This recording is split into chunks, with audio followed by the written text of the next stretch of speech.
ಈ ದಿನ ಒಂದು ಏನು ಡಿಸ್ಟ್ರಿಕ್ಟ್ ಕೋರ್ಟ್ ಇದೆ, ಕೋರ್ಟಿಗೆ ಒಂದು ಇಮೇಲ್ ಮುಖಾಂತರ ಒಂದು ಸಂದೇಶ ಬಂದಿದೆ.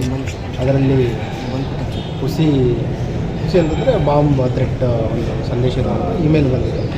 ಇಮ್ಮಿಡಿಯೇಟ್ಲಿ ಏನು ಇವ್ಯಾಕ್ಯುವೇಟ್ ಮಾಡಿ ನಮ್ಮ ASC ತಂಡಗಳು ಮತ್ತು BDS ತಂಡಗಳನ್ನು ನಿಯೋಜನೆ ಮಾಡಿ ಸಂಪೂರ್ಣ ಪರಿಶೀಲನೆ ಮಾಡಿದ ನಂತರ ಇದೊಂದು ಖುಷಿ ಬಾಂಬ್ ಥ್ರೆಟ್ ಅಂತ ಡಿಕ್ಲೇರ್ ಮಾಡ್ತಾ ಇದ್ದೀವಿ ಮತ್ತು ಯಾರೂ ಆತಂಕ ಪಡೋ ಅವಶ್ಯಕತೆ ಇಲ್ಲ.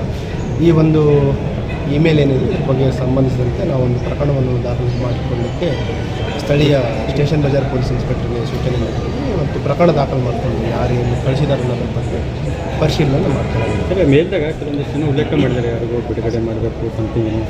ಬೇಸಿಕಲಿ ಇದು ಏನು ಕಂಟೆಂಟ್ ಇದೆ ಇಮೇಲ್ದು, ಆ ಕಂಟೆಂಟ್ ಪ್ರಕಾರ ಮೂಲತಃ ತಮಿಳುನಾಡಿನ 2 ಆರೋಪಿಗಳ ಬಗ್ಗೆ ಉಲ್ಲೇಖ ಮಾಡಿದರೆ ಅವರನ್ನು ಬಿಡುಗಡೆ ಮಾಡಬೇಕು. ಏನು ಪೋಕ್ಸೋ ಆರೋಪಿಗಳಿದ್ದಾರೆ, ಅವರು ಅಮಾಯಕರಿದ್ದಾರೆ, ಅವ್ರಿಗೆ ಬಿಡುಗಡೆ ಮಾಡಬೇಕನ್ನೋ ಒಂದು ಕಂಟೆಂಟ್ ಇದೆ. ಬೇಸಿಕಲಿ ಇದೇನಂತಂದರೆ ಈ ಸ್ಥಳಕ್ಕೆ ಮತ್ತು ಈ ಸುತ್ತಮುತ್ತಲಿನ ಜಿಲ್ಲೆಗಳಿಗಾಗಲಿ ಅಥವಾ ಕರ್ನಾಟಕ ರಾಜ್ಯದ ಯಾವುದೇ ವಿಷಯಗಳಿಲ್ಲ ಮತ್ತು ತಮಿಳುನಾಡಿನ ವಿಷಯಗಳು ಅಂತ ಉಲ್ಲೇಖ ಇದೆ.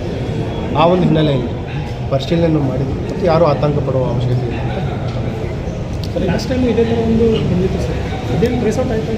ಅದರಲ್ಲಿ ಕೆಲವು ತಾಂತ್ರಿಕ ತನಿಖೆ ನಡೀತಾ ಇದೆ.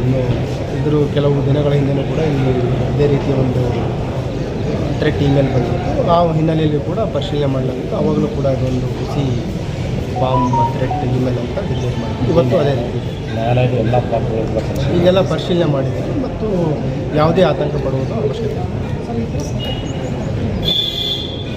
Thank you sir.